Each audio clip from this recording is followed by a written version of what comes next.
किया है।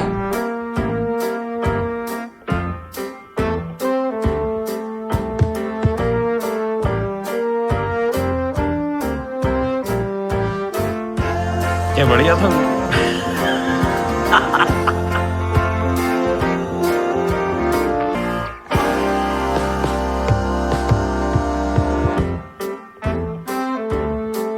जी बदल लिया साला।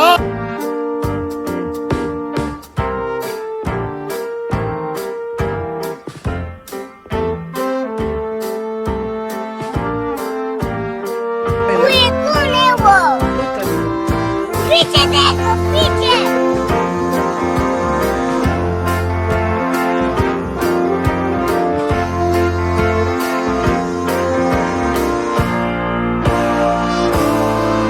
अगर तुम लोग नए हो तो सब्सक्राइब करो, वो जो लाल वाला बटन है उसके साथ